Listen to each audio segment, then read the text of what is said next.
Hello everyone, if you enjoy my channel, please support me with one like, one subscribe, and one share. A question that hurt. Have you ever felt like you were trying so hard, but getting nowhere? Have you ever looked around and thought that everyone else seemed to know what they were doing while you were just trying to survive one more day? If that feeling sounds familiar, then this story may be for you. Today, I want to share a personal story about a difficult season of my life in the United States, a season when I almost gave up on learning English. Almost gave up on my dreams, and almost became a completely different person. But everything changed because of one simple question from a stranger. A question so ordinary that most people would have forgotten it within minutes. Yet that question quietly changed the direction of my future. And years later, I still remember every detail of that moment. When I first arrived in America, I believed life would become easier after a few months. That was my plan. Study English. Work hard. Build a better future. Meet new people. Create a happy life. It sounded simple when I imagined it. Reality had other ideas. Every morning felt like stepping into a world that moved too fast. People spoke quickly. Stores were crowded. Conversations seemed to happen at lightning speed. By the time I understood the first sentence, people were already talking about something completely different. Sometimes I smiled even when I had no idea what was being said. Maybe you have done that too. You smile, nod politely, and hope nobody asks a follow-up question. At first, I told myself that this was normal. Learning a language takes time. Everyone struggles in the beginning. I watched English videos. I listened to podcasts. I repeated simple phrases while driving. I read children's books because they were easier to understand. Some days I felt progress. Most days I felt confused. What made everything harder was loneliness. Nobody talks enough about loneliness when they discuss learning English.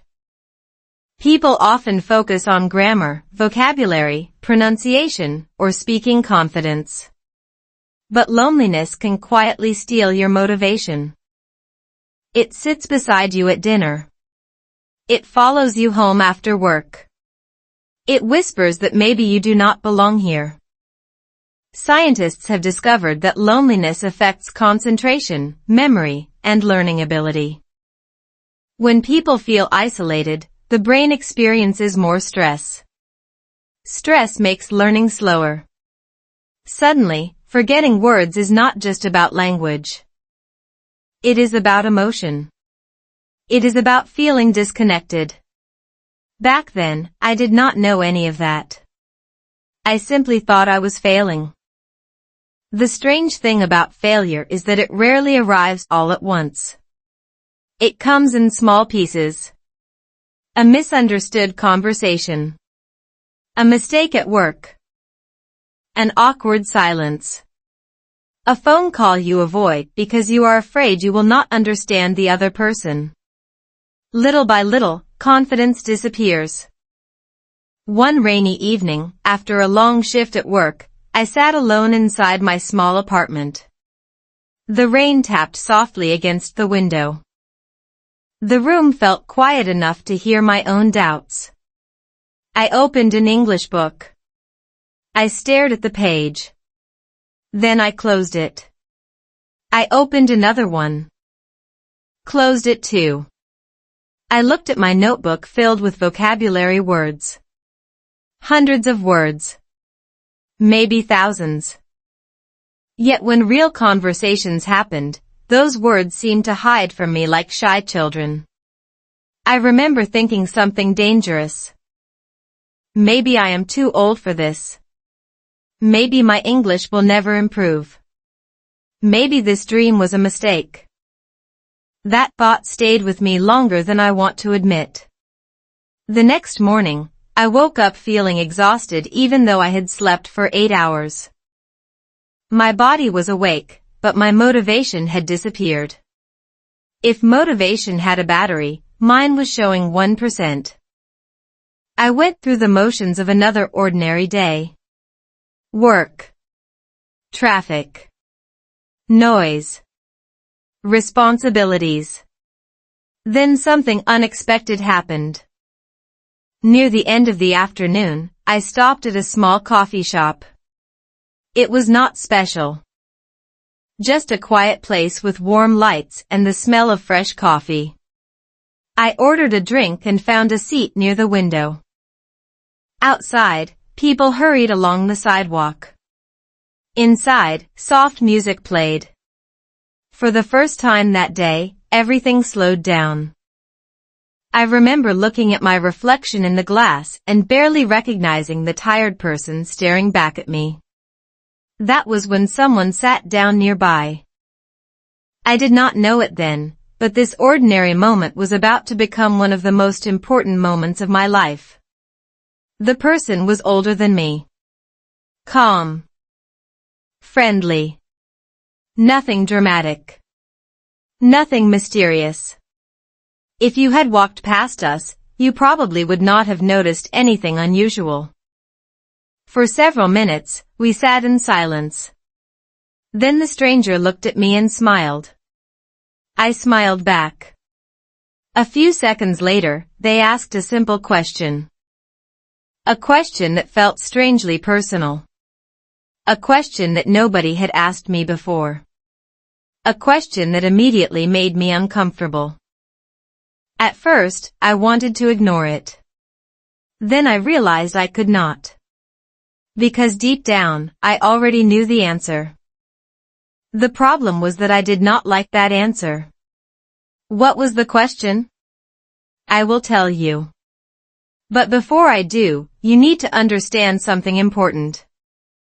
Sometimes life does not change because of a big opportunity. Sometimes it changes because somebody sees pain that you are trying to hide. Sometimes it changes because a stranger notices the exhaustion behind your smile. And sometimes it changes because of one question that forces you to look honestly at yourself. That afternoon in a small American coffee shop, I had no idea that my future wife, my future family, my future children, and the life I would eventually build were all connected to a conversation that had not even started yet. I thought I was stopping for coffee. I was actually standing at the doorway of a completely different future. And the first step through that doorway began with a question that hurt more than I expected. A question I could not stop thinking about. A question that would follow me long after I left that coffee shop. And in the next part of this story, I will tell you exactly what that stranger asked me, and why those few simple words changed everything. Life far from home. Before I tell you the question that changed my life, you need to understand what my world looked like during those difficult months in America. From the outside, everything seemed normal. I had a job. I had a place to live. I had food on the table. If someone looked at my life from a distance, they might have thought I was doing fine. But sometimes the hardest struggles are invisible. Sometimes the biggest battles happen quietly inside your mind while everyone around you assumes you are okay. When people dream about moving to the United States, they often imagine exciting opportunities, beautiful cities, successful careers, and a fresh start. I imagined those things too. I pictured myself speaking confident English, making friends easily, and building a future step by step. What I did not imagine was how strange everyday life could feel when everything around me seemed familiar and unfamiliar at the same time. The first surprise was the weather. That may sound funny, but weather has a strange way of affecting your emotions. Back home, I understood the rhythm of the seasons. I knew what to expect.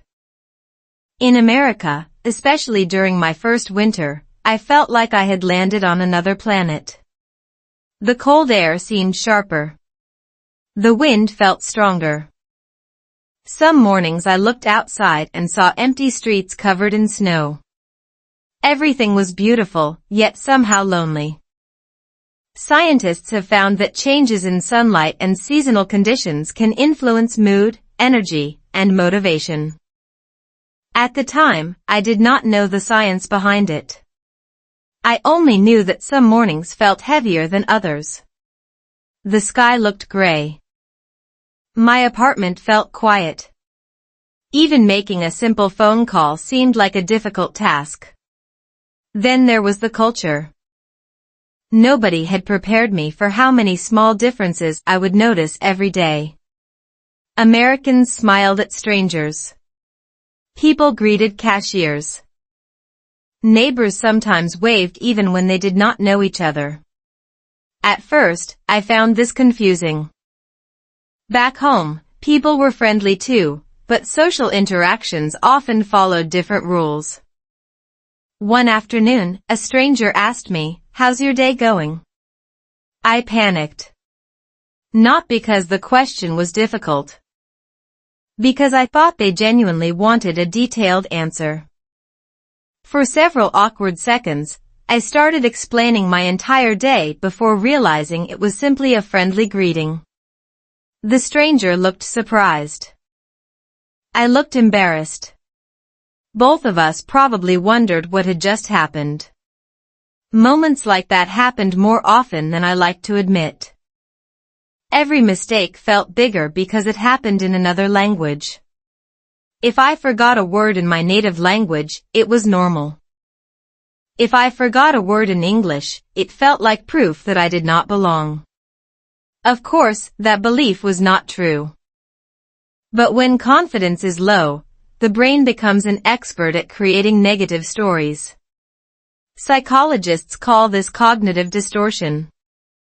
The mind takes a small problem and transforms it into a much larger one. A simple mistake becomes evidence of failure. A difficult conversation becomes proof that success is impossible. My brain was doing that every day. A cashier asks me to repeat myself. I think my English is terrible. A coworker speaks too quickly. I think I will never understand native speakers. Someone uses an unfamiliar expression. I think I am falling behind. Looking back, I can laugh about it. At the time, it felt very real. The loneliness became strongest in the evenings. After work, I would return to my apartment and hear only silence. No family dinner. No familiar voices. No childhood friends. No one asking how my day had gone. Just me, a small kitchen, and an English notebook filled with words I was trying desperately to remember. That notebook became my companion. Every night I wrote new vocabulary. Every night I promised myself that tomorrow would be better. Sometimes tomorrow was better. Sometimes it was not. One evening, while practicing English reading aloud, I noticed something interesting. When I read slowly, I understood almost everything. When people spoke naturally, I understood much less. That realization frustrated me. Have you ever felt like you know something until real life tests you? It is like studying swimming from a book and then suddenly finding yourself in the ocean. The rules look simple on paper. The waves have other plans. Yet something unexpected was happening beneath the frustration. Without realizing it, I was improving. Not quickly. Not dramatically. But slowly. Research shows that language learning often feels invisible while it is happening. The brain creates new connections little by little. Progress can be difficult to notice because it happens beneath the surface. Imagine planting a seed. For days, nothing appears. Then one morning, a small green shoot emerges. The growth was happening all along. You just could not see it. My English was like that seed. The problem was that I kept digging it up to check whether it was growing. And every time I compared myself to fluent speakers, I felt discouraged again. Then came another challenge. Work. Work was where my confidence received its hardest tests. Instructions came quickly. Conversations happened unexpectedly. People used slang I had never heard before. Sometimes I understood 90% of a conversation. Unfortunately, the missing 10% usually contained the most important information. One day, I misunderstood a simple instruction and made a mistake that created extra work for everyone. Nobody yelled at me. Nobody insulted me. But I felt embarrassed for days. I replayed the moment repeatedly inside my head. Have you noticed how the brain loves replaying uncomfortable memories? It acts like a movie director who only owns one film. The same scene. Again and again. And somehow each replay feels worse. By the time I walked into that coffee shop on the afternoon I mentioned earlier, I was carrying months of self-doubt, loneliness, frustration, and quiet fear. Fear that maybe I was not learning fast enough. Fear that maybe I was wasting my time. Fear that maybe the future I imagined would never arrive. What I did not realize was that life was already arranging pieces of a much larger story. The difficult winter. The lonely evenings. The awkward conversations. The English mistakes. The cultural confusion. Every one of those experiences was leading toward a meeting I could not yet understand. Because sometimes the most important chapters of your life begin long before you recognize them. Sometimes a stranger enters your story only after life has prepared you to hear what they have to say. And sitting inside that small coffee shop, staring out at the rainy American street, I was about to hear something that would challenge everything I believed about myself. The stranger had already smiled. The conversation had already begun. And within moments, they would ask a question so simple that it sounded almost ordinary. Yet hidden inside that question was a truth I had been avoiding for months. A truth that would eventually lead me toward love, family, confidence, and a future I could not yet imagine. And when I finally heard those words, I felt something unexpected. Not comfort. Not relief. But a sudden silence inside my mind. Because for the first time in a very long time, someone had seen exactly what I was trying to hide. The worst day. There is a strange moment that happens before a person gives up. It is not dramatic. There is no thunder in the sky. No movie soundtrack. No giant sign flashing the words, "This is the end." Instead, it feels ordinary. Almost boring. You wake up, drink your coffee, go to work, and carry a quiet exhaustion that nobody else can see. Looking back now, I realize that the worst day of my life in America did not begin as a disaster. It began like every other day. That was what made it dangerous. The alarm rang at 5:45 in the morning. I remember staring at the ceiling for a few seconds, trying to convince myself to get out of bed. Outside my apartment window, darkness still covered the street. The weather forecast predicted cold temperatures and rain. Perfect.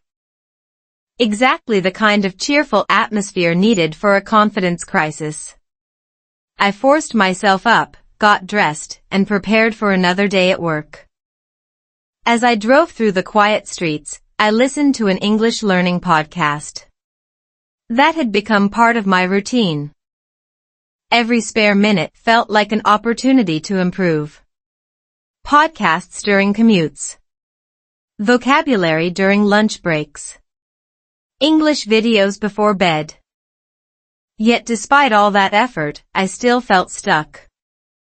Have you ever climbed a hill for hours only to look up and discover the mountain is much bigger than you thought? That was how English felt. Every lesson revealed 10 new things I did not know. Every improvement seemed to create another challenge. At work, the morning started normally. People greeted each other. Machines hummed. Coffee cups appeared. Conversations drifted through the building. For the first hour, everything seemed fine. Then a meeting began. Nothing unusual. Just a routine discussion involving several coworkers and a supervisor. Unfortunately, routine conversations can become terrifying when English is your second language. The supervisor explained a new process. I listened carefully. I took notes. I nodded. I believed I understood. That belief would become very expensive. A few hours later, I completed a task based on what I thought I had heard. The problem was simple. I misunderstood one critical detail. Just one. Not half the instructions. Not most of the instructions. One small detail. Yet that tiny misunderstanding changed everything. The task had to be redone. Additional time was lost. Other people had to adjust their schedules. Nobody shouted at me. Nobody insulted me. In fact, everyone remained professional. Oddly enough, that made me feel even worse. When people are angry, at least you know where you stand. Kindness can sometimes feel harder to accept when you are disappointed in yourself. I kept thinking, they are being polite, but they must believe I am incompetent. Was that true? Probably not. Did my brain believe it? Absolutely. Psychologists often explain that the human brain has a negativity bias. Negative experiences tend to feel stronger than positive ones. One mistake can outweigh 10 successes. One awkward moment can replay hundreds of times. That afternoon, my brain became a professional replay machine. The meeting. The instructions. My mistake. The consequences. Again. Again. Again. By lunchtime, I could barely focus. While other people chatted and laughed, I sat quietly staring at my food. The sandwich tasted like disappointment. Even the chips seemed judgmental. I know that sounds ridiculous. But when self-confidence drops, the entire world starts acting suspicious. A door closes loudly. You think someone is angry. A coworker seems distracted. You assume they are upset with you. A text message takes longer than usual. You imagine the worst. The brain becomes an amateur detective solving crimes that never happened. The afternoon became even harder. Several coworkers discussed plans for the weekend. I wanted to join the conversation. I really did. But my confidence had disappeared. Every sentence felt risky. Every word felt dangerous. What if I misunderstood again? What if I said something wrong? What if people smiled politely while secretly wondering why I was even there? The truth is that language learning is not only about vocabulary. It is emotional. Every conversation contains risk. Every attempt requires courage. Every mistake feels public, even when nobody else remembers it. Researchers who study language acquisition often point out that anxiety directly affects communication. When stress levels rise, working memory becomes less effective. The brain struggles to retrieve information it already knows. In other words, the more nervous you become, the harder it is to access the English you have learned. That explained a lot. I knew more English than I thought. Fear was blocking the doorway. Unfortunately, I had not discovered that lesson yet. By the end of the workday, I felt exhausted. Not physically. Mentally. Emotionally. Spiritually. The kind of tiredness that sleep alone cannot fix. As I walked toward my car, rain began falling from the gray sky. Tiny drops at first. Then heavier. Within minutes, everything looked cold and blurred. I sat inside my car but did not start the engine. Instead, I stared through the windshield. Watching rain slide down the glass. Listening to silence. Thinking about quitting. Not quitting America. Not quitting my job. Quitting the struggle. Quitting the constant effort of improving. Quitting the daily battle with self-doubt. Maybe I would simply accept my limitations. Maybe this was as good as my English would ever become. Maybe dreams have expiration dates. Maybe mine had expired. Those thoughts felt convincing because disappointment is a talented storyteller. It creates dramatic conclusions from temporary problems. One difficult day becomes a permanent future. One setback becomes a life sentence. Luckily, reality is usually much kinder than our fears. I drove away from work feeling defeated. The rain continued. Traffic moved slowly. Everything seemed gray. Then something unexpected happened. I missed my usual turn. To this day, I still do not know why. Maybe I was distracted. Maybe I was tired. Maybe life was quietly pushing me in a new direction. Whatever the reason, I found myself driving through a neighborhood I rarely visited. That was where I noticed a small coffee shop. Warm lights glowed through the windows. People sat inside talking, reading, and laughing. For a moment, I almost kept driving. Part of me wanted to go home and hide from the world. But another part whispered, just stop for 10 minutes. 10 minutes. That was all. A simple cup of coffee. A short break. Nothing more. At least, that was what I believed. I parked the car. Walked through the rain. Opened the door. The smell of coffee filled the room. Soft music played in the background. And without realizing it, I stepped into the most important chapter of my life. Because inside the ordinary coffee shop sat a stranger who was about to notice something nobody else had noticed. A stranger who would ask a question so simple that it almost sounded insignificant. Yet hidden inside those few words was the beginning of a completely different future. A future that would eventually bring me confidence, love, marriage, children, and a life I could never have imagined on that rainy afternoon. But first, I had to answer a question I was not prepared to hear. And when the stranger finally spoke, the room seemed to become very quiet. A stranger appears. Sometimes the most important person in your story enters quietly. No dramatic music. No flashing lights. No sign from the universe announcing their arrival.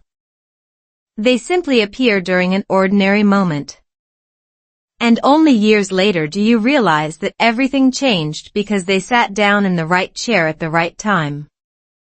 That rainy afternoon in America, I had no idea I was about to meet someone who would completely change the way I saw myself, my future, and even my ability to learn English. The coffee shop felt warm compared to the cold weather outside. Rain tapped softly against the windows. People sat scattered around the room reading books, typing on laptops, or talking quietly with friends. The smell of coffee drifted through the air. Normally, I enjoy places like that. On this particular day, however, I barely noticed any of it. My mind was still trapped inside the mistake I had made at work. You know how sometimes your body leaves a situation, but your thoughts stay behind? That was me. Physically, I was sitting inside a coffee shop. Mentally, I was still replaying the meeting from earlier that day. The misunderstanding. The embarrassment. The disappointment. Over and over. Like a movie that refused to end. I ordered a coffee and chose a small table near the window. The chair across from me was empty. At least for a few minutes. Then someone walked over. An older man. Maybe in his late 60s. Gray hair. Simple clothes. Calm eyes. Nothing flashy. Nothing extraordinary. If you saw him on the street, you probably would not look twice. Yet there was something peaceful about him. The kind of person who seemed completely comfortable in silence. He sat at a nearby table and opened a book. For several minutes, neither of us spoke. I looked out the window. He read. The rain continued. The music played softly. Everything seemed ordinary. Then something unusual happened. I caught him glancing in my direction. Not in a rude way. More like someone noticing another human being who seemed lost in thought. A few moments later, our eyes met. He smiled. I smiled back. That could have been the end of the interaction. Most strangers exchange polite smiles and continue with their day. But not this time. After another minute or two, he closed his book. Took a sip of coffee. Then said something simple. Long day? I laughed quietly. Very long day. He nodded. Not the kind of nod people give when they are waiting to speak. The kind of nod people give when they are actually listening. That difference matters more than most people realize. Research in psychology shows that feeling heard reduces emotional stress and increases trust. Sometimes people do not need solutions immediately. They need connection first. At that moment, I did not need advice. I needed someone to acknowledge that I was struggling. The stranger seemed to understand that instinctively. We exchanged a few simple sentences. Nothing dramatic. Where are you from? How long have you been in America? Do you like living here? Basic questions. Easy questions. Questions I had answered many times before. Yet somehow this conversation felt different. Maybe it was because he listened carefully. Maybe it was because he never interrupted. Maybe it was because there was no judgment in his voice. Eventually, he asked about work. I hesitated. Then I told him about my difficult day. The misunderstanding. The mistake. The frustration. The feeling that my English was improving too slowly. I expected polite sympathy. Instead, he became curious. Not about the mistake. About me. That surprised me. Most people focus on problems. He focused on the person experiencing them. For a few moments, he said nothing. Then he asked another question. What do you do after work? I blinked. The question seemed random. I study English. He smiled. Every day? Almost every day. How long? I thought about it. Several hours sometimes. He nodded again. Then asked another question. Do you enjoy it? That question landed differently. I opened my mouth. Closed it. Thought about my answer. And suddenly realized something uncomfortable. I did not enjoy it anymore. Somewhere along the way, learning English had stopped being exciting. It had become a battle. A daily test. A source of pressure.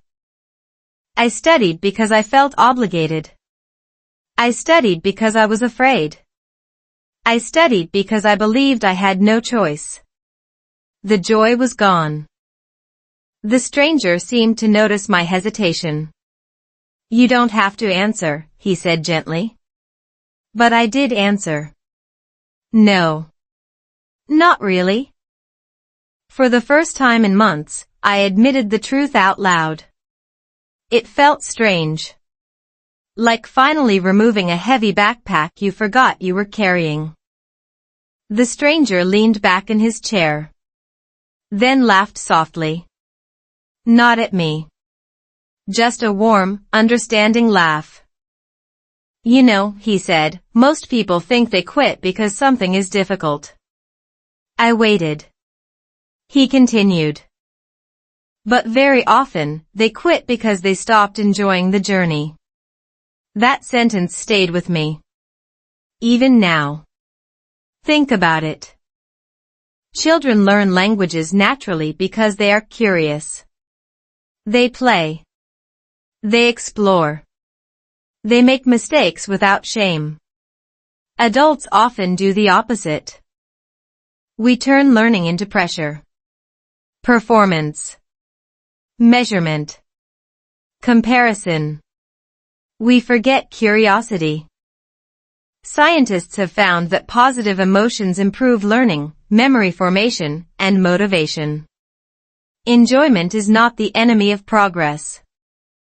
It helps create progress. Yet I had been treating English like punishment. No wonder I felt exhausted. The stranger glanced toward the rainy window. Then back at me. Can I ask you something? There it was. The moment. The question. The one I mentioned earlier. The question that would follow me for years. The question that hurt. Not because it was cruel. Because it was accurate. I remember taking a sip of coffee. I remember hearing the rain. I remember feeling strangely nervous. Then he asked it. When was the last time you felt proud of yourself? Silence. Complete silence. Not in the coffee shop. Inside my head. The question seemed simple. But I could not answer. Not immediately. Not honestly. I searched my memory. Days. Weeks. Months. Nothing came to mind. I had become so focused on what I lacked that I had stopped noticing what I had achieved. I moved to another country. I worked hard. I learned a new language. I survived difficult seasons. Yet none of those accomplishments felt real anymore. My attention remained fixed on imperfections. The stranger watched my expression. He already knew the answer. That was obvious. And somehow that realization hit harder than any criticism ever could.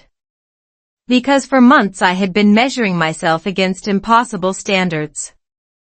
Fluency. Perfection. Speed. Comparison. I never stopped long enough to appreciate progress. The stranger smiled kindly. Then said something unexpected. Maybe your English isn't the thing holding you back. I frowned. What did that mean? For months I had blamed English for everything. My confidence. My loneliness. My frustrations. My fears. Surely English was the problem. Right? The stranger took another sip of coffee. Then looked at me with calm eyes. And what he said next would completely change the direction of our conversation. In fact, it would change the direction of my life. Because for the first time, someone was about to show me that the obstacle standing in front of me was not language at all. And when I finally understood what he meant, nothing would ever look quite the same again. Simple words, big impact. There are moments in life when a single sentence feels heavier than an entire book. Not because the words are complicated. Not because they sound intelligent. But because they arrive at exactly the right moment. That rainy afternoon in the coffee shop, I expected the stranger to give me advice about learning English. Maybe he would recommend a podcast. Maybe he would tell me to study harder. Maybe he would share a grammar trick or a pronunciation exercise. Instead, he said something so simple that I almost missed its importance. Years later, I still remember every word. After asking when I had last felt proud of myself, the stranger waited patiently. He did not rush to fill the silence. He seemed comfortable letting me think. Most people are afraid of silence. They treat it like an emergency that must be fixed immediately. This man seemed to understand something important. Sometimes growth begins in silence. I stared at my coffee, trying to find an answer. Trying to remember a recent achievement. Trying to remember a moment when I had looked at myself with pride instead of criticism. Nothing came easily. That realization was painful. The stranger nodded slowly. Then he said, "You've been measuring the wrong thing." At first, I did not understand. "What do you mean?" He smiled. "You keep measuring what you can't do." That sentence landed like a stone dropping into still water. The ripples spread immediately. Because he was right. Every day I focused on my mistakes. Every day I counted words I did not know. Every day I compared myself to people who had spoken English their entire lives. Every day I noticed flaws. Very rarely did I notice progress. The stranger leaned forward slightly. "Tell me something," he said. "Could you speak this much English when you first arrived in America?" I laughed. "No. Not even close?" "No." "Then you're improving." Simple. Obvious. Almost embarrassingly obvious. Yet I had completely ignored that fact. Psychologists call this the progress illusion problem. Human beings adapt quickly to improvement. Once something becomes normal, we stop noticing it. The abilities that once seemed impossible become invisible because they are now part of everyday life. Think about driving. The first time behind the wheel feels overwhelming. Months later, many people drive without thinking about it. The skill remains impressive. It simply no longer feels impressive. That was happening with my English. I had forgotten how far I had already come. The stranger continued. "You moved to another country." I nodded. "You built a life." I nodded again. "You work every day." Another nod. "You keep learning." Yes. "So why do you talk about yourself like you're failing?" I had no answer. Because the truth was uncomfortable. I had created a habit. A habit of self-criticism. A habit of focusing on what was missing instead of what was growing. And habits are powerful. Research shows that repeated thoughts strengthen neural pathways in the brain. In simple terms, the more often we think something, the easier it becomes to think it again. For months, I had practiced doubt. Not intentionally, but consistently. My brain had become very efficient at finding reasons to feel discouraged. The stranger took another sip of coffee. Then he surprised me again. "Can I tell you a story?" I smiled. "Of course." He pointed toward the window. Rain still covered the glass. Cars moved slowly through the wet streets. "When I was younger," he began, "I wanted to become a musician. That was not what I expected." He laughed. Most people don't expect that. Apparently, he had spent years practicing guitar. Every day. 4 hours. He dreamed of becoming exceptional. But there was a problem. No matter how much he improved, he only noticed musicians who were better. Professional performers. Experts. Masters. As a result, he constantly felt inadequate. Then one day his teacher said something he never forgot. "Stop comparing your chapter 3 to someone else's chapter 30. I smiled. That was good. Really good. The stranger smiled too. Most people quit before success arrives because they compare their beginning to somebody else's middle. The sentence stayed with me. Maybe it will stay with you too. Think about social media. Think about the internet. We constantly see finished results. Finished careers. Finished transformations. Finished success stories. Rarely do we see the awkward beginnings. The failures. The confusion. The uncertainty. Yet every successful person has experienced those moments. Every fluent English speaker was once a beginner. Every confident communicator once struggled. Every expert once sounded inexperienced. The stranger's words felt strangely liberating. For the first time in months, I felt my shoulders relax. The pressure began to fade. Not completely, but enough to breathe again. Then he asked another question. One that seemed simple. What if learning English wasn't a test? I frowned. What do you mean? What if it was an adventure? I laughed. At that moment, the idea sounded ridiculous. An adventure? My vocabulary notebook felt more like a battlefield. The stranger laughed too. I know. It sounds strange. Then he explained. Tests create fear. Adventures create curiosity. Fear makes mistakes feel dangerous. Curiosity makes mistakes useful. Fear asks, what if I fail? Curiosity asks, what can I learn? Those two questions create completely different experiences.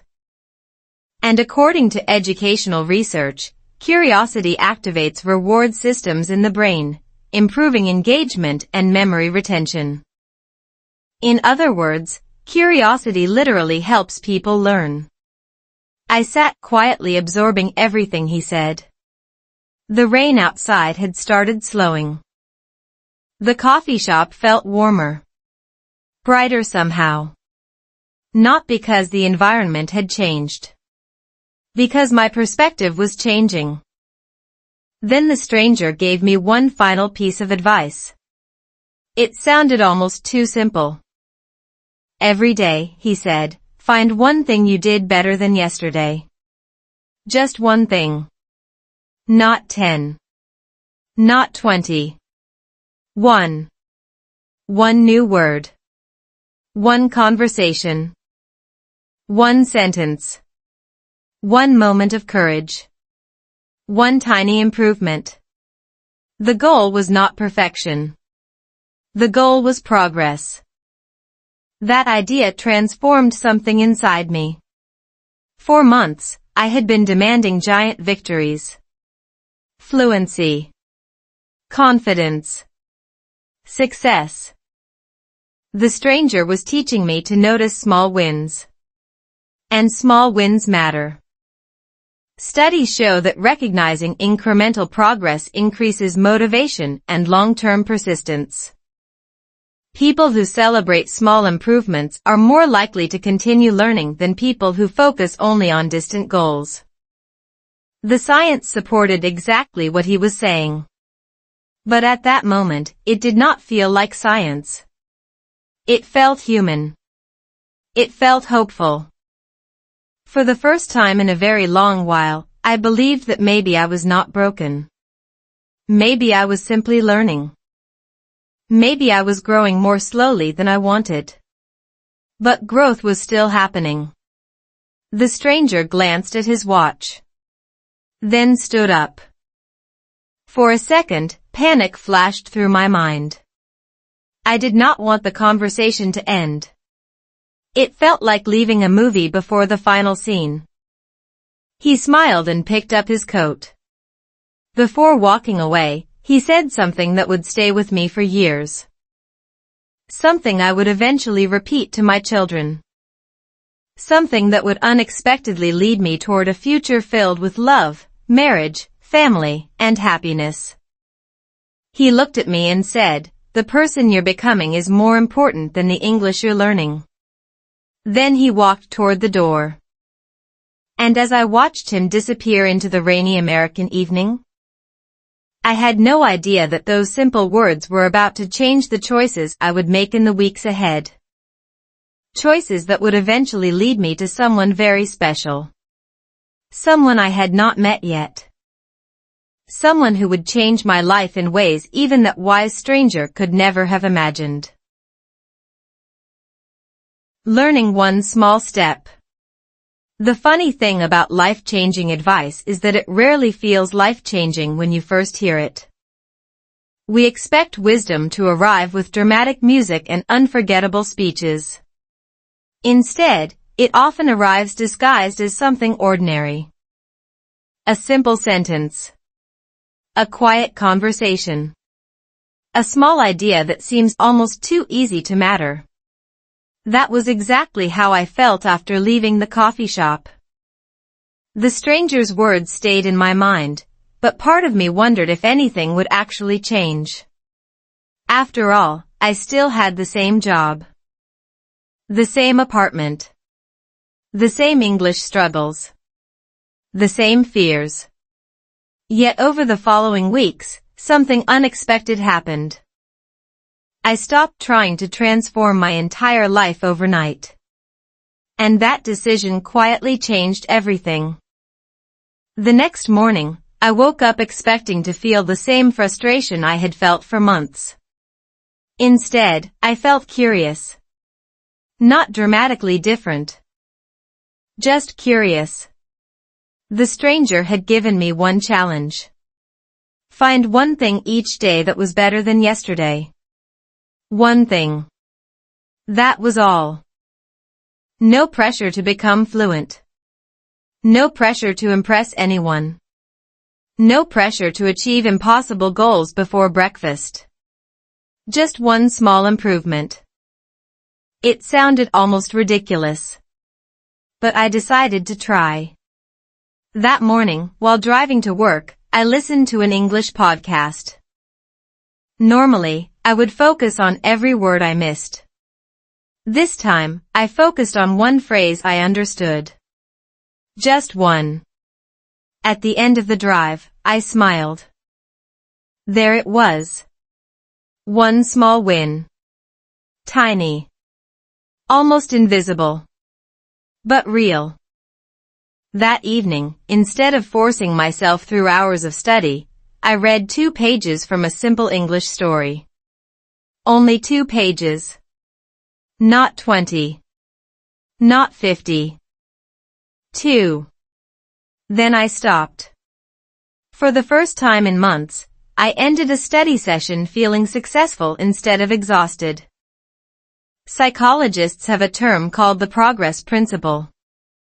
Research suggests that small wins create positive emotions, increase motivation, and build momentum over time. In other words, success creates more success. That idea sounds simple. Yet most people ignore it. Many learners try to do too much. They create impossible schedules. Study for several hours. Memorize hundreds of words. Master pronunciation immediately. Become fluent by next Tuesday. When those expectations fail, motivation disappears. I had been doing exactly that. The stranger helped me see another path. Small steps. Consistent steps. Human steps. A week passed. Then another. Gradually, something surprising began happening. I started enjoying English again. Not every day. Not every lesson. But often enough to notice. I found myself paying attention to conversations instead of fearing them. When I heard unfamiliar words, I became curious rather than discouraged. Mistakes still happened. Many mistakes. Some were embarrassingly funny. One afternoon, I accidentally told a coworker that I was excited to sleep instead of excited to see a movie later that evening. The look on their face was priceless. For a few seconds, they genuinely thought I was looking forward to taking a nap. We both laughed. Months earlier, that mistake would have ruined my day. Now it became a funny story. That change mattered more than vocabulary. It meant fear was losing power. Researchers studying language acquisition often point out that emotional safety improves learning outcomes. People learn more effectively when mistakes are treated as part of growth rather than evidence of failure. I was finally experiencing that truth. Then another unexpected change appeared. I started talking to people more. Not because my English was perfect. Because I stopped waiting for perfection. Perfection is a dangerous destination. You never arrive. Every time you get closer, the finish line moves farther away. One Saturday morning, while waiting in line at a grocery store, I started a short conversation with the cashier. Nothing important. Weather. Weekend plans. Small talk. The kind of conversation native speakers often forget 5 minutes later. Yet for me, it felt like progress. A few days later, I spoke with a neighbor. The conversation lasted maybe 3 minutes. Then 5 minutes. Then longer. Little by little, confidence grew. And confidence works in an interesting way. People often think confidence comes before action. Very often, confidence comes after action. You act first. Confidence follows. Not the other way around. That lesson became incredibly important. Because life was quietly preparing me for a meeting I never expected. At the time, I knew nothing about it. I was focused on work. Learning English. Building routines. Trying to create stability. Meanwhile, the future was already moving toward me. One evening, while sitting in my apartment, I decided to make a list. Not a list of goals. A list of evidence. Evidence that I was improving. The stranger's voice echoed in my memory. Measure progress, not perfection. So I wrote down everything I could think of. I could order food confidently. I could understand more television programs. I could participate in short conversations. I could handle basic work discussions. I could read books that once seemed impossible. The list grew longer than expected. Looking at it felt strange. For months, I had been acting like I was standing still. The evidence suggested otherwise. The evidence suggested movement. Slow movement. But movement. That realization created something powerful. Hope. Hope is fascinating. Scientists have discovered that hopeful thinking influences persistence, resilience, and problem-solving abilities. When people believe improvement is possible, they continue working longer and recover faster from setbacks. Hope is not magic. It is fuel. And after months of running on empty, I finally had some. As winter slowly gave way to spring, America started looking different. The trees changed. The air felt warmer. The days grew longer. Oddly enough, I felt like I was changing too. Not becoming someone else. Becoming more myself. The anxious version of me still existed. The uncertain version still appeared sometimes. But another version was emerging. More patient. More confident. More willing to take chances. Then came a particular Saturday afternoon. A completely ordinary day. At least it seemed ordinary at first. The sun was shining. The weather was pleasant. People filled the streets. Families walked together. Friends gathered outside restaurants and coffee shops. The city felt alive. I almost stayed home. That detail matters. Because sometimes the biggest opportunities in life begin with a decision so small that it feels meaningless. Go outside. Stay home. Turn left. Turn right. Say hello. Stay silent. Tiny choices. Massive consequences. For reasons I still cannot fully explain, I decided to visit a local community event that afternoon. Nothing special. Just a gathering where people could meet, talk, and participate in activities. Part of me wanted more speaking practice. Part of me simply wanted to be around people. I arrived without expectations. No goals. No plans. No idea that my future was about to change again. Because somewhere in that crowd was a person I had never met. A person who would eventually become the most important relationship in my life. A person who would challenge me, inspire me, frustrate me, support me, and ultimately help me build the family I had always dreamed about. The strange thing is that when I first saw her, I almost walked right past her. And if I had done that, this story would have ended very differently. Love found unexpectedly. If someone had told me that learning English would eventually lead me to the love of my life, I probably would have laughed. At that point, I was still celebrating small victories like understanding a fast conversation or successfully ordering food without asking someone to repeat themselves 3 times. Romance was nowhere near the top of my priority list. Survival came first. Confidence came second. English came third. Love was not even on the map. Yet life has a strange sense of humor.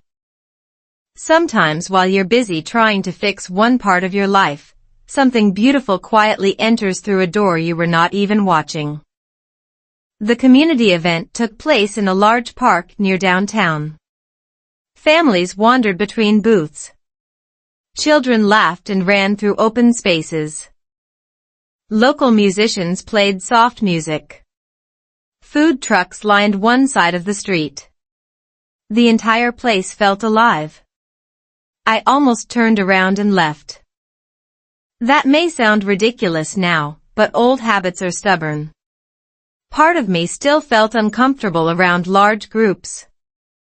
Part of me still worried about saying the wrong thing.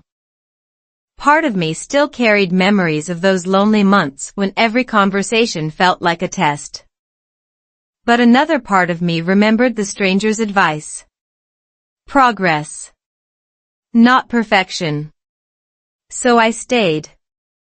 For the first 20 minutes, I simply walked around observing people. The weather was beautiful. The air felt warm. The sky looked impossibly blue. It was one of those rare spring afternoons that make people fall in love with America. Then I noticed her.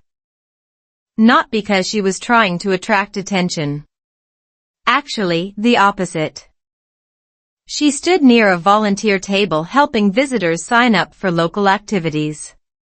She seemed completely focused on what she was doing. Talking. Smiling. Listening. Helping. There was something effortless about her kindness. At first, I did what many nervous people do. I looked away immediately. Then I continued walking. End of story. At least it should have been. But about 10 minutes later, I somehow ended up near the same table again. To this day, I suspect fate may have been laughing. She smiled politely. Hi. Simple. One word. One greeting. Yet suddenly every English sentence I had learned disappeared from my brain. Gone. Completely gone. Researchers have a name for moments like this. Cognitive overload. I had a simpler name. Panic. Fortunately, I managed to respond. Hi. A strong start. Shakespeare would have been impressed. She asked if I wanted information about local events. I said yes. Honestly, I would have agreed to almost anything at that point. She handed me a brochure. Then asked where I was from. That question usually led to a short conversation. This time it became something more. She seemed genuinely interested. Not politely interested. Actually interested. The difference is surprisingly easy to feel. People can ask the same question for very different reasons. Some people are making conversation. Others are building connection. She was building connection. Within minutes, we were talking about cultural differences, favorite foods, weather, and the challenges of adapting to life in America. When I mentioned learning English, she smiled. I can tell. My heart sank. Uh-oh. What mistake had I made? Had I mispronounced something? Used the wrong word? Accidentally invented a new grammar rule? She laughed. Relax. I mean, you're doing really well. That sentence should not have mattered so much. But it did. Because encouragement often arrives exactly when people need it most. Psychologists frequently point out that positive feedback can significantly influence confidence and motivation, particularly during skill development. In simple language, kind words matter more than most people realize. We continued talking. 5 minutes became 10. 10 became 20. At some point, I stopped worrying about my English. I became interested in her. That was new. Very new. For months, my world had revolved around work, studying, and self-improvement. Now I found myself laughing, relaxing, enjoying a conversation. It felt strangely natural. Almost suspiciously natural.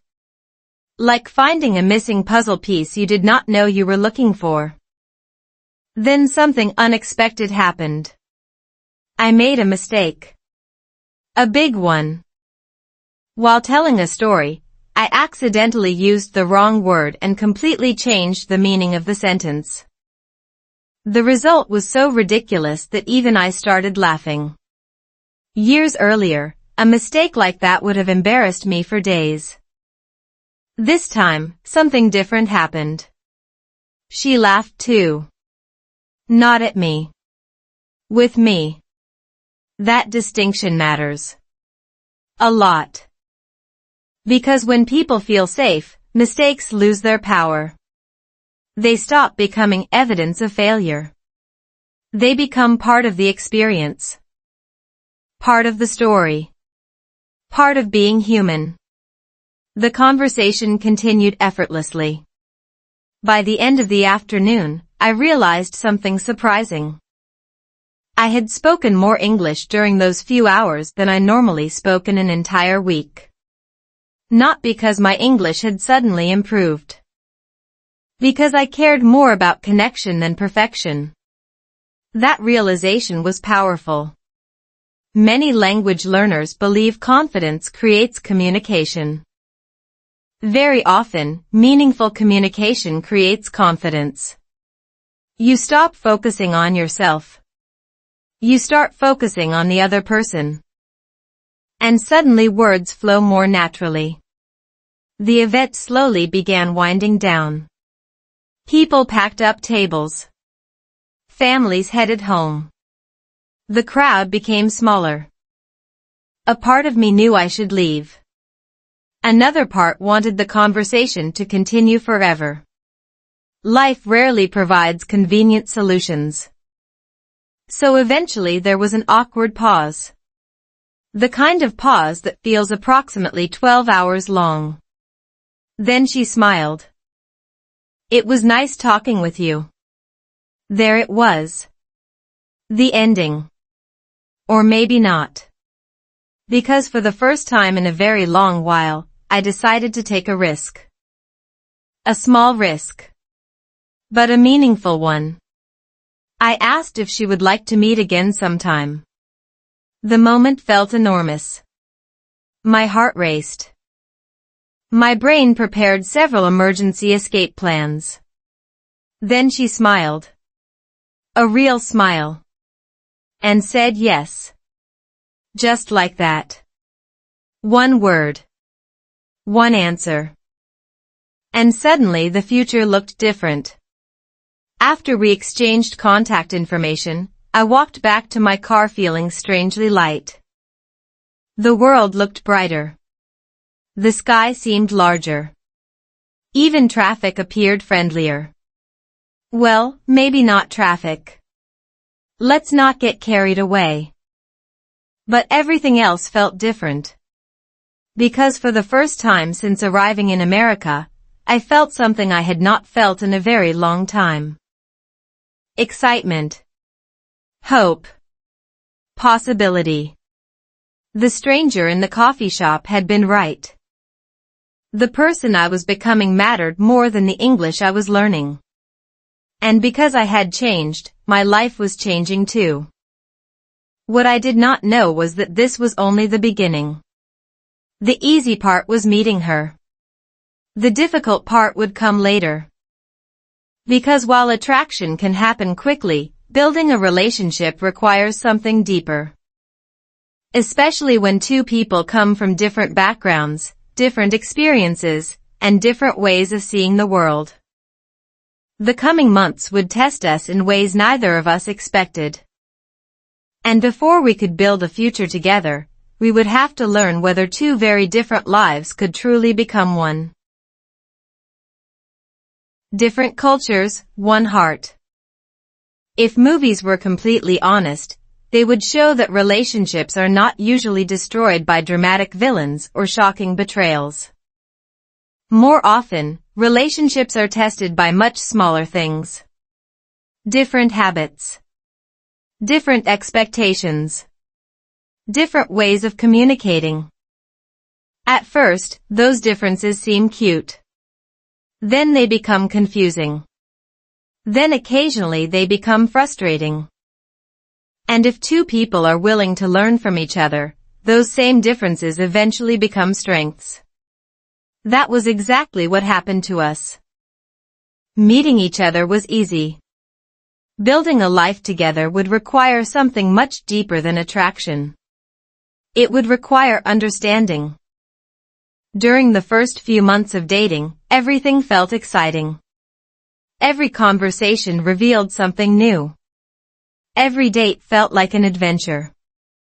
We explored parks, coffee shops, bookstores, local festivals, and neighborhoods neither of us had visited before. The more time we spent together, the more comfortable we became. At least most of the time. Because every now and then, cultural differences would appear in unexpected ways. One evening we met for dinner at a small restaurant.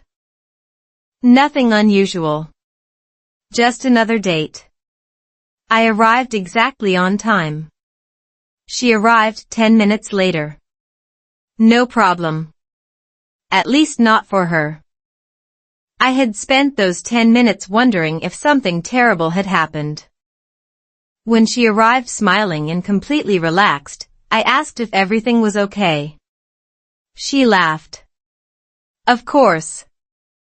Apparently, in her mind, arriving a little later was normal. In my mind, punctuality meant respect. Neither of us was wrong. We simply had different expectations. That became an important lesson. Many conflicts are not caused by bad intentions. They are caused by different assumptions.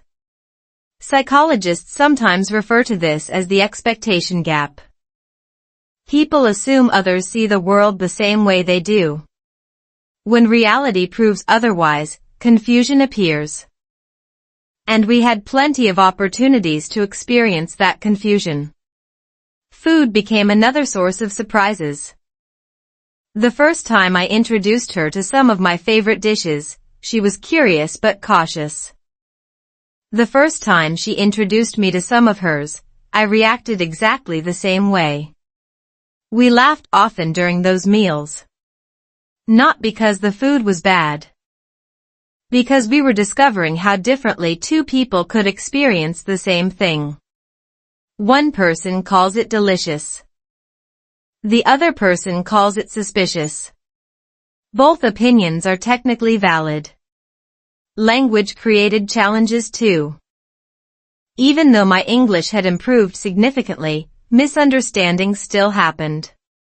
Sometimes I misunderstood expressions. Sometimes she misunderstood what I was trying to say. Sometimes both of us misunderstood each other at the same time. Those conversations were especially impressive. Imagine two people confidently explaining different topics while believing they are discussing the same thing. It happened more often than we like to admit. Fortunately, humor became one of our greatest strengths. Research consistently shows that couples who laugh together tend to build stronger emotional connections over time. We did a lot of laughing. Sometimes because life was funny. Sometimes because we had no idea what else to do. One afternoon, we spent 20 minutes debating something neither of us actually disagreed about. We eventually discovered that we were using different definitions for the same word. The argument disappeared instantly. The laughter lasted much longer. As our relationship grew stronger, deeper conversations began. Family. Values. Dreams. Future plans. Those topics matter. Especially when two people come from different backgrounds. One evening, while walking through a quiet neighborhood, she asked a question that caught me off guard. What kind of life do you want? Simple question. Difficult answer. I thought about it carefully.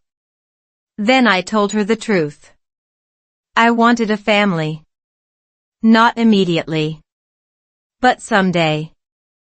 I wanted a home filled with warmth, laughter, and connection. I wanted children. I wanted stability. I wanted the kind of future that felt meaningful. She listened quietly. Then smiled. Because she wanted many of the same things. That conversation changed something. The relationship stopped feeling temporary. It started feeling possible. Really possible. For the first time, I could imagine a future that included both of us. That realization was exciting. And slightly terrifying. Because hope always creates vulnerability. When something becomes important, the possibility of losing it suddenly matters. Yet despite occasional fears, our connection continued growing. Not because we were perfect. Because we were willing to learn. That willingness became crucial. Studies of successful relationships consistently show that adaptability predicts long-term happiness more effectively than similarity alone. In other words, healthy couples do not necessarily think the same way. They learn how to navigate differences together. That became our mission. Learning. Adjusting. Growing. Compromising. Listening. Especially listening. The funny thing is that my English improved faster during this period than during many of my most intense study sessions. Not because I was studying more. Because I was using the language for something meaningful. Real conversations. Real emotions. Real connection. Language stopped being an academic challenge. It became part of life. Researchers frequently note that emotional engagement improves language retention and communication skills. I did not know the research at the time. I simply knew that talking with her felt natural. The hours disappeared quickly. Days became weeks. Weeks became months. And gradually she became one of the most important people in my life. Then came a moment I will never forget. A family gathering. Her family.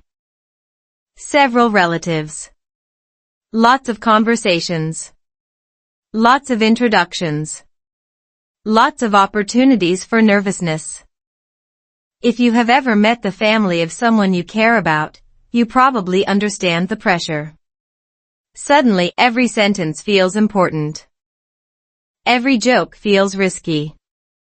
Every pause feels noticeable. At least that's how it felt to me. Yet something surprising happened. The evening went well. Really well. People were welcoming. Kind. Curious. Supportive. As I drove home afterward, I realized how different life felt compared to the lonely months after arriving in America. Back then, I had eaten dinner alone. Now I was being welcomed into family conversations. Back then, I had doubted myself constantly. Now I was building genuine relationships. Back then, I believed English was my biggest obstacle. Now I understood something deeper. Connection matters more than perfection. Always. The stranger from the coffee shop had seen that truth long before I did. And the more my relationship grew, the more clearly I understood his wisdom. Still, life was not finished teaching us lessons. Far from it. Because every relationship eventually encounters storms. Not necessarily dramatic storms. Real-life storms. Financial stress. career uncertainty, unexpected challenges, difficult decisions. The kind of pressures that reveal whether a relationship is strong enough to survive. Those tests were coming. Neither of us knew it yet. At that moment, we were simply enjoying the happiness of building something special together. But the future had plans of its own. And before we could create the family we dreamed about, we would face challenges that would force us to decide just how committed we truly were. Marriage through challenges. Most love stories end at the wedding. Real life begins after it. Movies often stop at the exact moment when the difficult part starts. The music swells, the couple smiles, and the screen fades to black. Nobody shows the stack of bills on the kitchen counter. Nobody shows the exhausting workdays, the misunderstandings, the stressful decisions.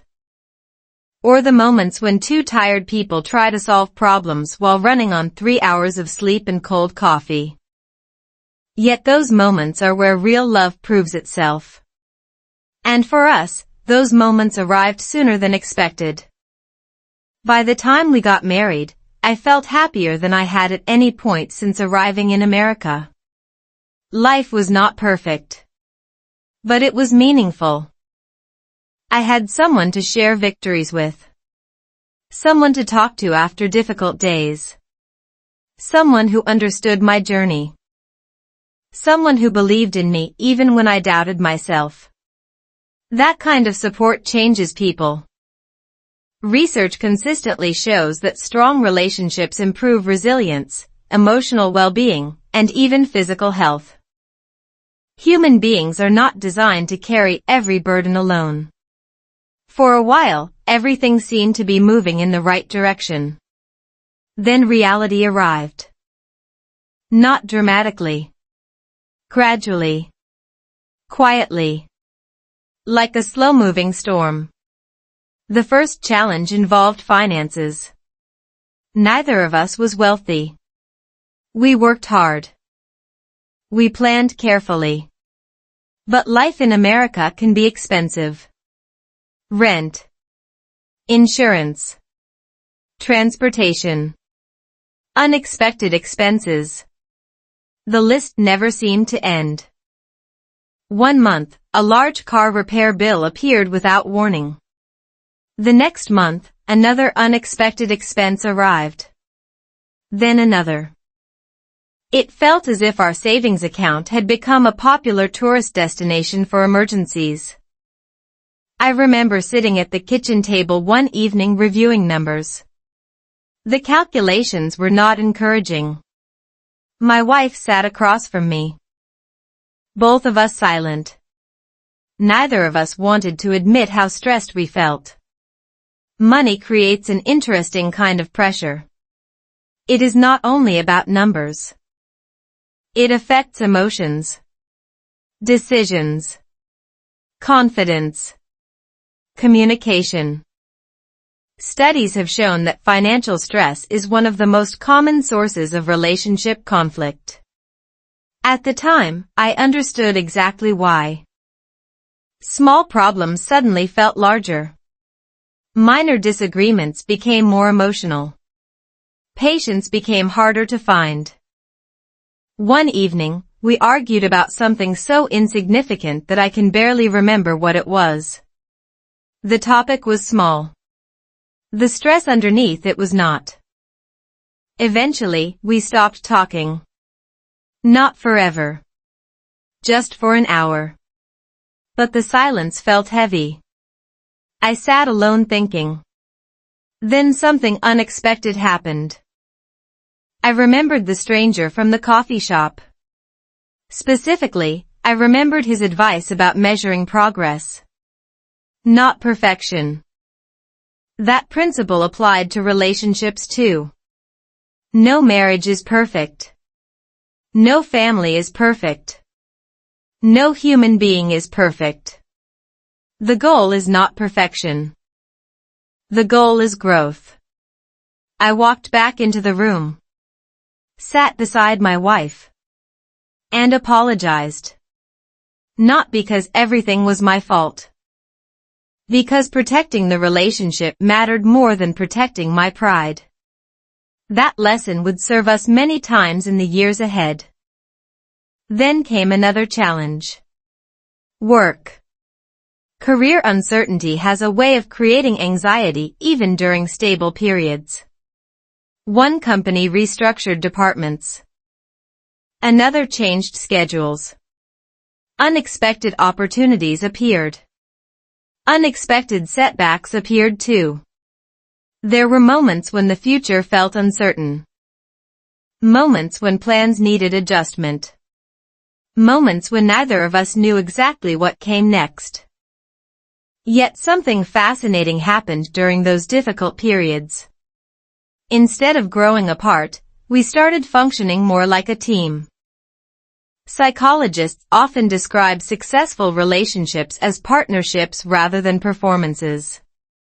A performance requires perfection. A partnership requires cooperation. We learned to cooperate. When one person felt discouraged, the other provided encouragement. When one person felt overwhelmed, the other provided support. When one person lost perspective, the other helped restore it. That teamwork became one of the strongest foundations of our marriage.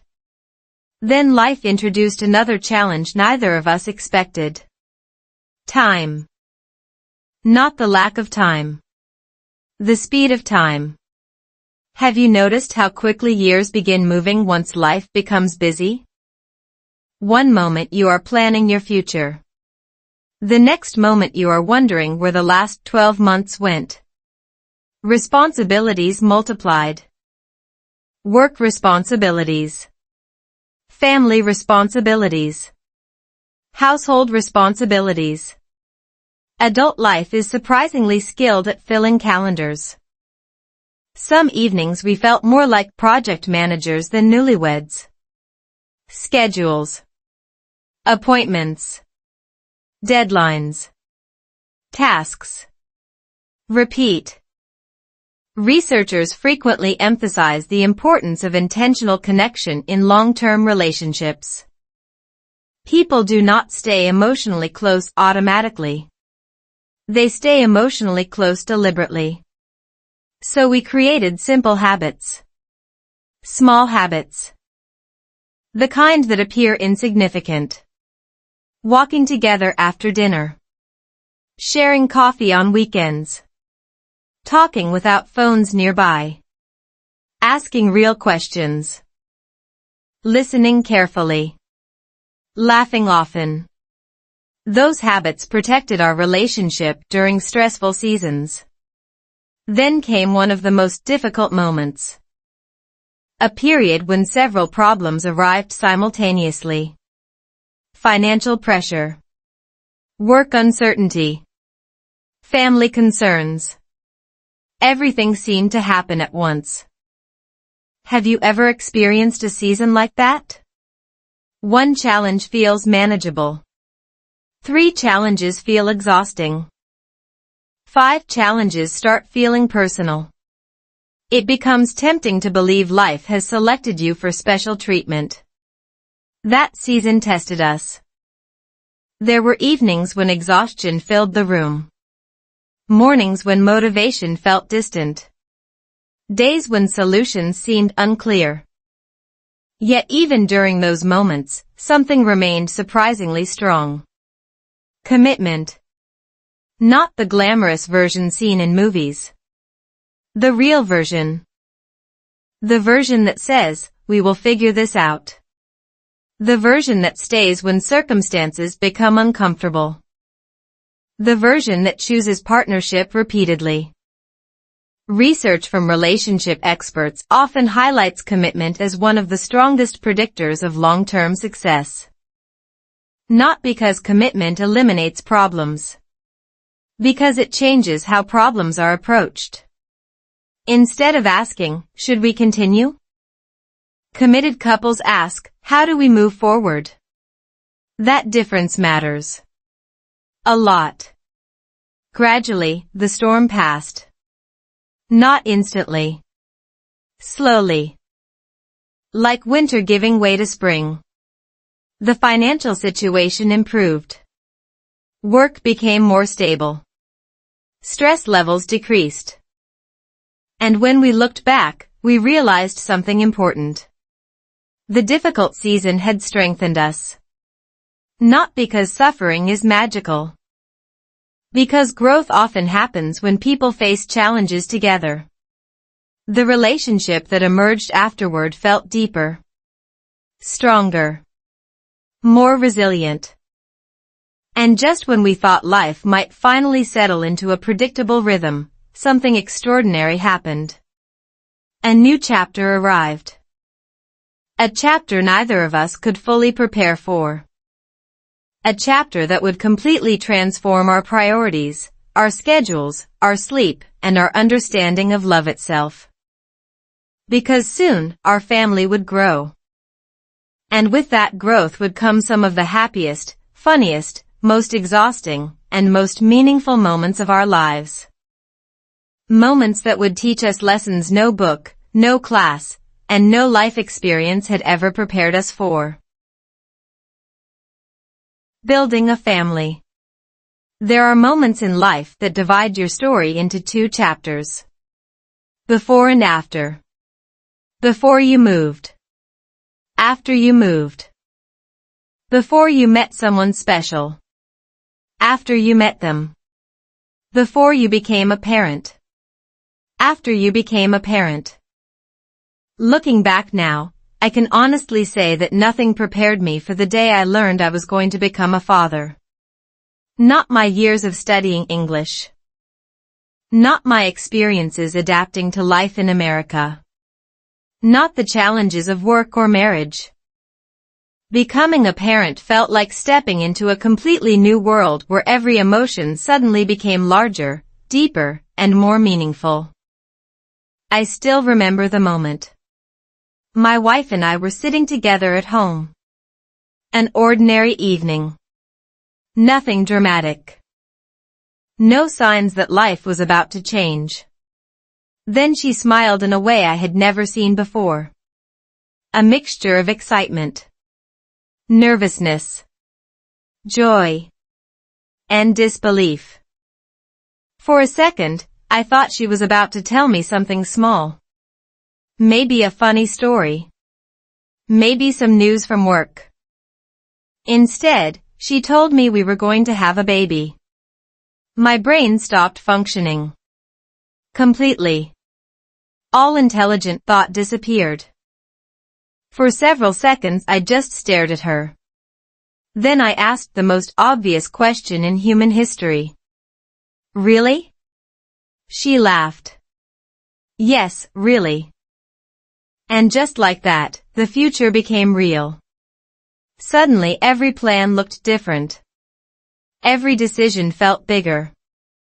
Every dream gained a new dimension. Psychologists often explain that major life transitions reshape identity. People do not simply add a new role. They begin seeing themselves differently. That happened to me almost immediately. For years I had focused on becoming better. A better employee. A better English speaker. A better husband. Now a new question appeared. Could I become a good father? That question felt exciting. And terrifying. Mostly both at the same time. The months that followed were filled with preparation. Books appeared everywhere. Parenting articles. Videos. Advice from friends. Advice from relatives. Advice from strangers who somehow sensed an opportunity.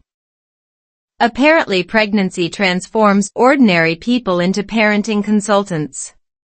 Everyone has recommendations. Everyone has opinions. Everyone has a story. Some advice was useful. Some advice was unforgettable for entirely different reasons. One person told us to sleep as much as possible before the baby arrived. That sounded reasonable. Unfortunately, sleep does not work like a savings account. You cannot store extra sleep for future emergencies. Trust me. I checked. As the months passed, excitement continued growing. So did responsibility. We prepared a room, bought supplies, discussed names, made plans, then changed those plans, then changed them again. Because that is what future parents do. The closer we moved toward that moment, the more I found myself thinking about my own journey. The lonely apartment. The difficult days. The English struggles. The stranger in the coffee shop. Everything suddenly felt connected. If I had given up during those difficult months, none of this would exist. No marriage. No growing family. No future like the one now taking shape. That realization hit me harder than expected. One difficult season had almost convinced me that my story was ending. In reality, it was only beginning. Then the big day arrived. Or more accurately, the very long day arrived. Movies have created certain expectations about childbirth. Reality often prefers improvisation. Hours passed. Then more hours. Then even more. Time became meaningless. My wife showed incredible strength. The medical staff were wonderful. And I spent much of the experience discovering new levels of nervousness. Finally, after what felt like a century, our child arrived. The room changed instantly. I do not know how else to describe it. One moment life looked familiar. The next moment everything felt different. The first time I held my child, I experienced a feeling that words still struggle to capture. Love. Wonder. Responsibility. Gratitude. Fear. Hope. All arriving at the same time. Researchers studying parent-child relationships often describe the profound neurological and emotional changes that occur during early parenthood. I believe them. Because something changed inside me immediately. The world no longer revolved around my own goals. A new priority existed. A tiny human being who depended on us completely. Then came the sleep deprivation. Ah yes. The legendary sleep deprivation. Every parent knows this chapter. People warn you about it. You nod politely. Then you experience it. Those are two very different things. Night feedings. Early mornings. Unexpected crying. Schedules that seemed invented by a committee of caffeinated squirrels. Life became beautifully chaotic. And strangely enough, some of our happiest memories emerged during those exhausting days. Tiny smiles. First sounds. Small victories. Moments that would seem insignificant to outsiders but felt enormous to us. Psychologists often point out that meaning and happiness are related but not identical. Parenthood illustrates this perfectly. Some days were exhausting. Some days were messy. Some days were difficult. Yet those same days were deeply meaningful. As our child grew, another surprising thing happened. My relationship with English changed again. Now I was reading children's books aloud. Singing simple songs. Practicing language in ways I never expected. Ironically, some of the easiest English materials became some of the most important. Simple stories. Simple vocabulary. Simple conversations. The same kinds of materials that had helped me during my early learning journey. Life has a funny sense of symmetry. Then our family grew again. More laughter. More activity. More responsibility. And yes, significantly less silence. The house that once felt lonely now felt alive. Toys appeared in impossible locations. Conversations became louder. Schedules became fuller. Love became larger. The years passed faster than I thought possible. One moment I was holding a newborn. The next moment I was helping with school projects and answering surprisingly difficult questions from curious children. Questions like why the sky is blue. Or where dreams come from. Or why adults need coffee. Especially that last one. The more our family grew, the more I understood something important. Success is not always what people imagine.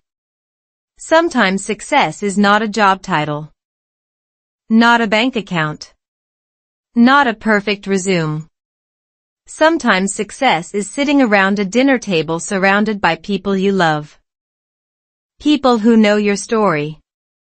People who walked through difficult seasons with you. People who make ordinary days feel extraordinary. Yet even during those happy years, one memory occasionally returned. The stranger. The man from the coffee shop. The conversation that changed everything. I often wondered what had happened to him. Whether he knew how much his words mattered. Whether he realized the impact of that rainy afternoon. I never expected to find out. After all, years had passed. America is a big place. Life moves quickly. People disappear into their own stories. Or so I thought. Because one day, completely unexpectedly, fate decided to surprise me one more time. And when I least expected it, I would come face to face with the stranger who had helped change my future. Meeting him again. Life has an incredible talent for creating circles. People enter your story, disappear for years, and then somehow return at exactly the moment you need them most. Sometimes those reunions feel impossible. Sometimes they feel like coincidence. And sometimes they feel like a quiet reminder that even the smallest act of kindness can travel much farther than anyone expects. Years had passed since that rainy afternoon in the coffee shop. I had built a career. Improved my English. Married the woman I loved. Started a family. My days were now filled with work meetings, school events, grocery lists, family dinners. And all the wonderfully chaotic responsibilities that come with raising children. Yet every now and then, I still thought about the stranger. The man who had asked a simple question that changed the direction of my life. I wondered where he was. I wondered if he was happy. I wondered if he even remembered our conversation. The truth is, I assumed I would never see him again. Then one ordinary Saturday changed everything. The morning started like countless others. My wife was preparing breakfast. The children were discussing something extremely important involving cereal and cartoon characters. The house was alive with noise. Beautiful noise.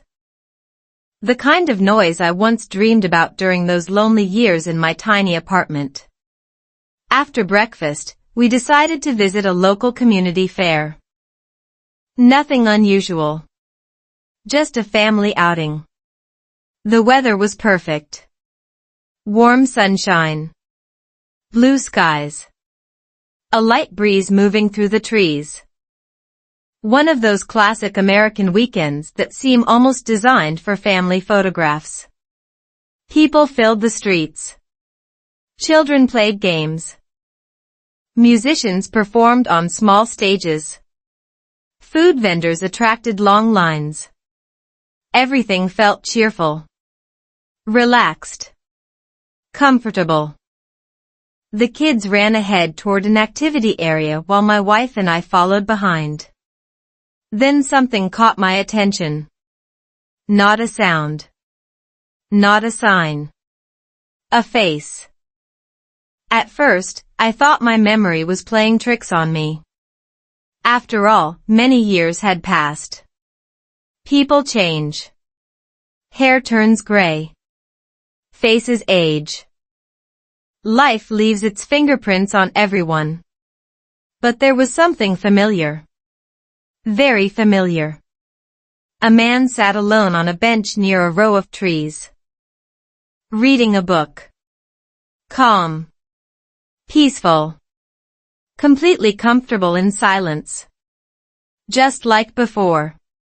My heart skipped a beat. No way. Could it really be him? For a moment, I stood frozen. Trying to decide. Trying to be sure. The closer I looked, the more certain I became.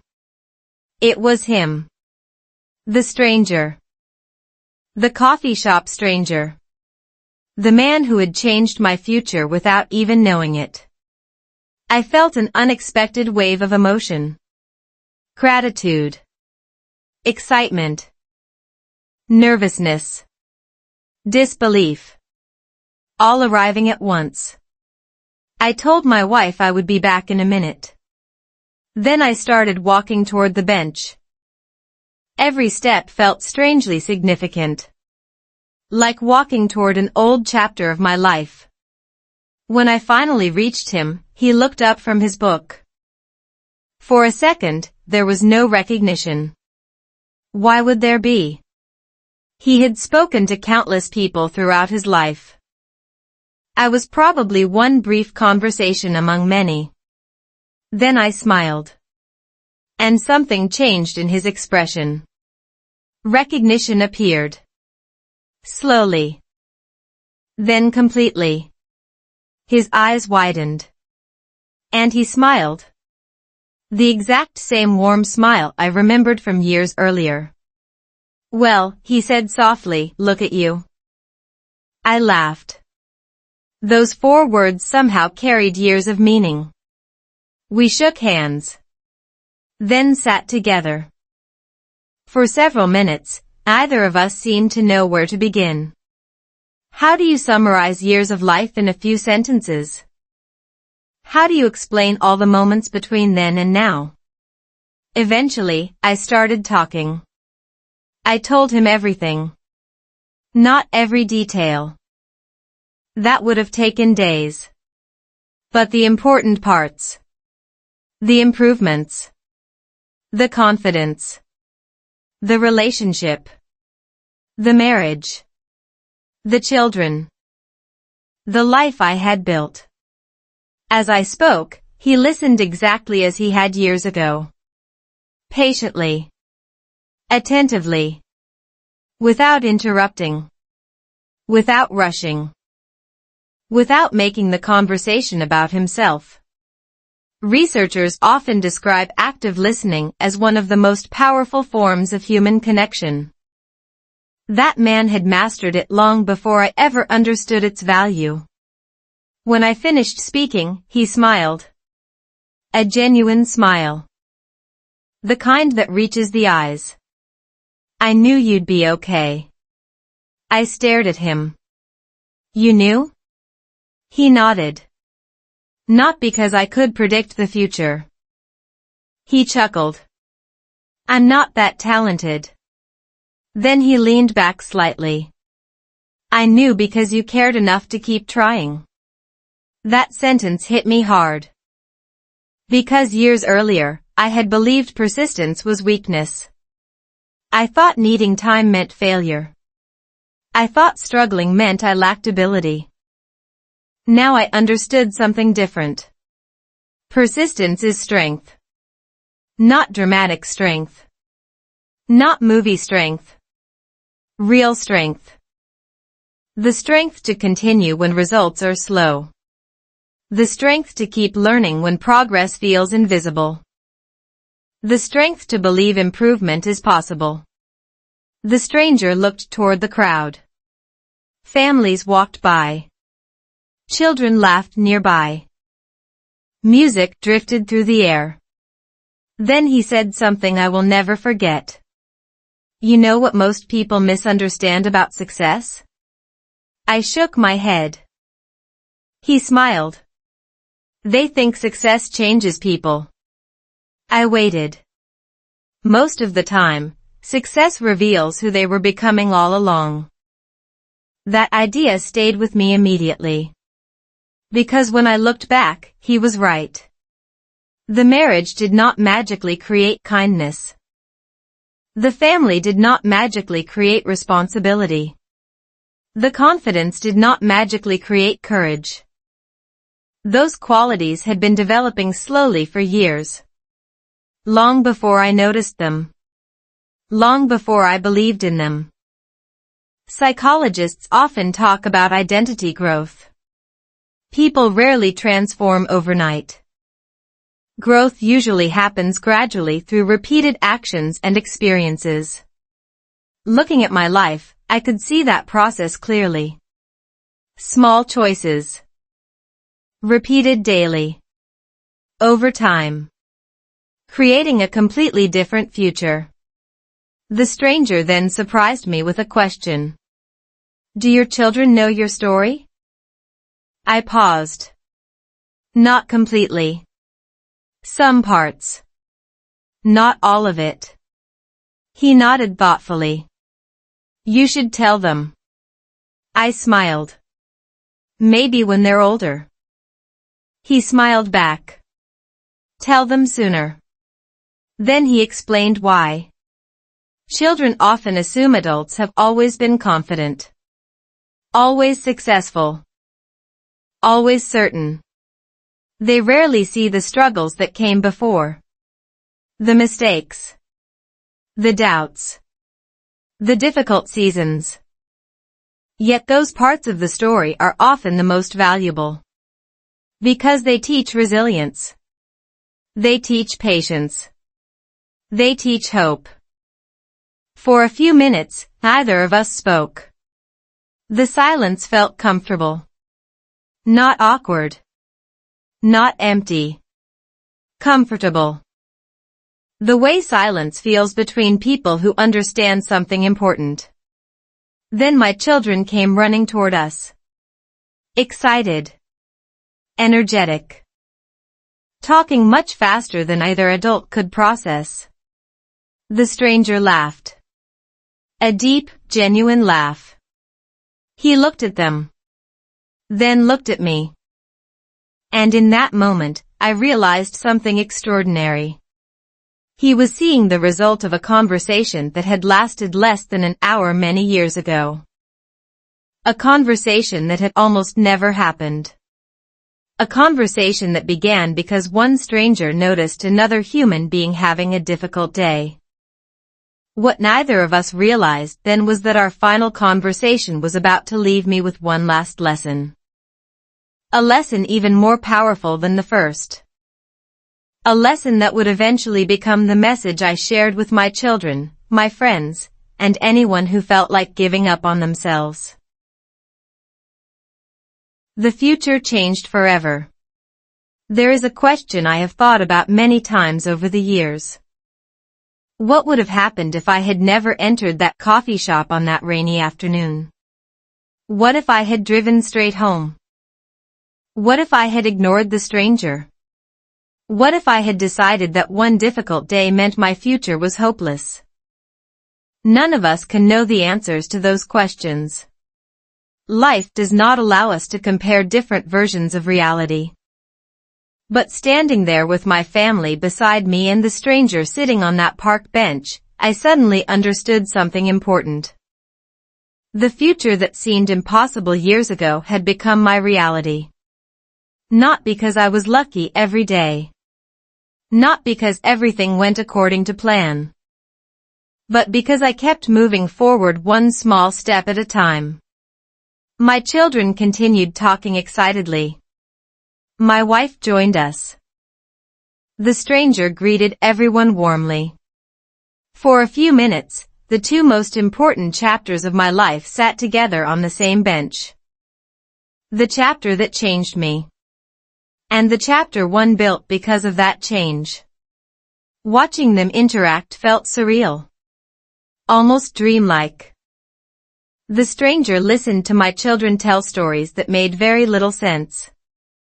Stories involving school projects, imaginary adventures, and highly detailed explanations about things only children find fascinating. He treated every sentence as important. Every story as meaningful. Every child as worthy of attention. And that reminded me of something. Years earlier, he had done exactly the same thing for me. Back then, I was not a child. But I was lost. Confused. Discouraged. And he listened anyway. Sometimes people imagine kindness as something dramatic. A heroic rescue. A grand sacrifice. A life-changing gift. But most kindness looks much smaller. A conversation. A smile. A question. A few minutes of genuine attention. Research in psychology consistently shows that small positive interactions create lasting emotional effects. Human beings remember moments when they feel seen, heard, and understood. That stranger had given me exactly that. Without expecting anything in return. Eventually my wife took the children to another activity nearby. The stranger and I remained on the bench. The afternoon sun stretched across the park. Families moved through the crowd. Music floated through the air. The entire scene felt peaceful. Then he shared one final lesson. The lesson I mentioned earlier. The one that stayed with me more than any other. He looked toward the horizon and said quietly, "Most people underestimate how powerful one decision can be." I nodded. He continued. They think life changes because of huge moments. Another pause. Usually life changes because of small moments repeated consistently. That sentence felt like the summary of my entire journey. Learning English. One lesson at a time. Building confidence. One conversation at a time. Growing a relationship. One date at a time. Creating a marriage. One day at a time. Raising children. One moment at a time. Everything meaningful had been built gradually. Not instantly. Not dramatically. Gradually. Researchers who study habit formation often describe the compound effect of small actions. Tiny improvements repeated consistently create remarkable results over long periods of time. Looking back, I could see that principle everywhere.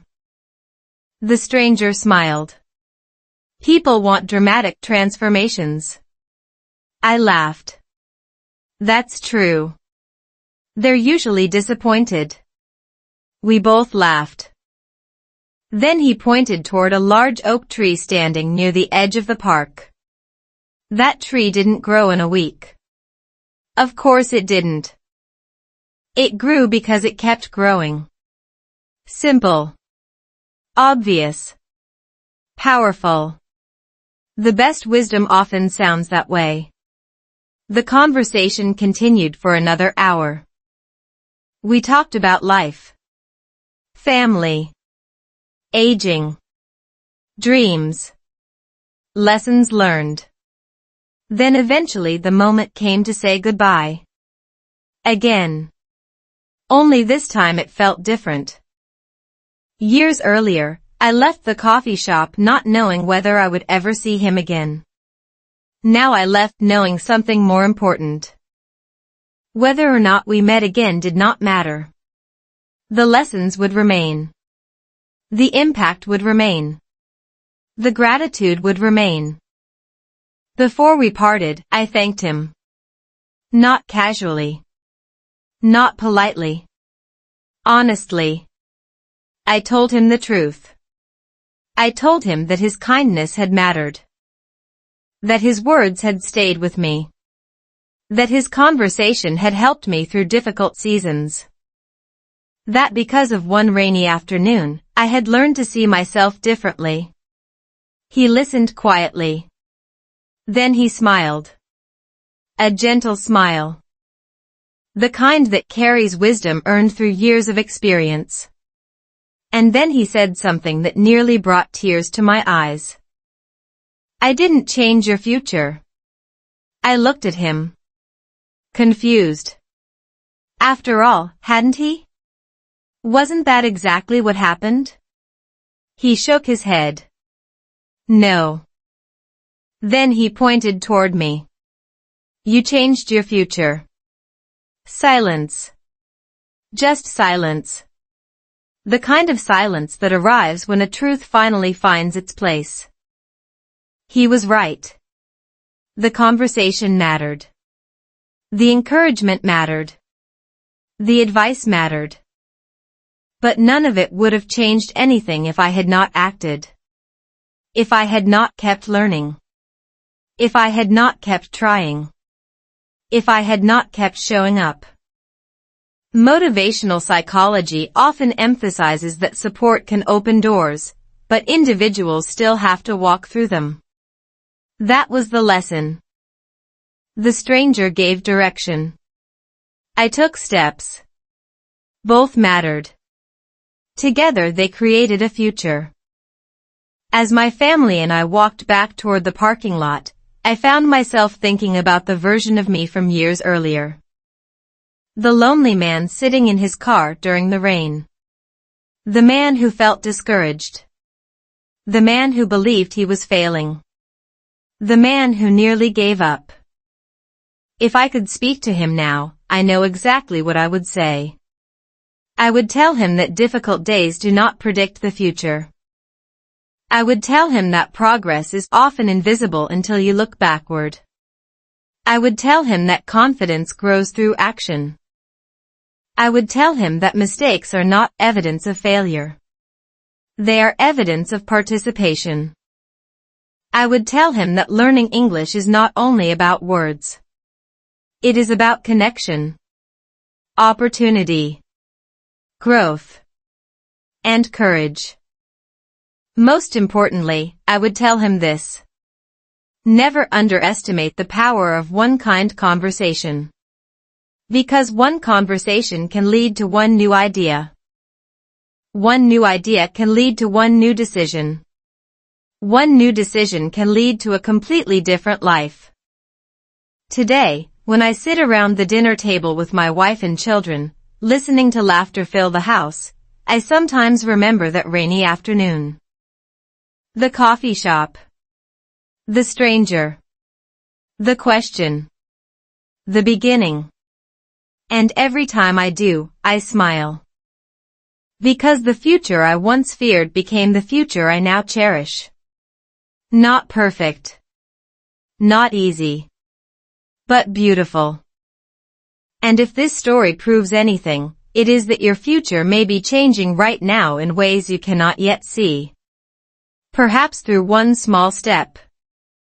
One brave decision. One conversation. Or one act of kindness. After all, that's how mine changed forever. Before you leave, I want you to think about something. What if the hardest chapter of your life is not the end of your story? What if the disappointment you're carrying today is actually preparing you for something extraordinary tomorrow? Years ago, I thought my future was shrinking.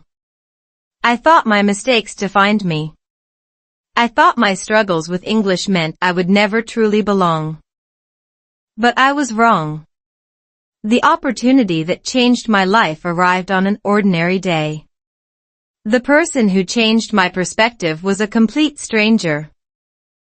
And the future I once dreamed about arrived one small step at a time. Maybe you're learning English right now. Maybe you're feeling stuck. Maybe you're tired of making mistakes. Maybe you're wondering if all your effort is worth it. If that's you, remember this. The next conversation could change your confidence. The next opportunity could change your future. The next small step could change your entire life. And the most amazing part? You probably won't see it coming. So don't quit. Don't underestimate your progress. And don't let one difficult season convince you that your story is over. Because somewhere ahead of you, another chapter is waiting to begin. A chapter you cannot see yet. A chapter that may be far more beautiful than anything you've imagined. If you enjoyed this slow English story, tell me in the comments. What was the most powerful lesson from today's story? I read as many comments as possible, and I would love to hear your thoughts. And if you want more slow English stories, English listening practice, English reading practice, and inspiring real-life stories that help you improve your English naturally, make sure to subscribe, like, and turn on the notification bell. Our next story may begin with a simple question, but the answer might surprise you. Thank you for listening. And remember, your future may be closer than you think.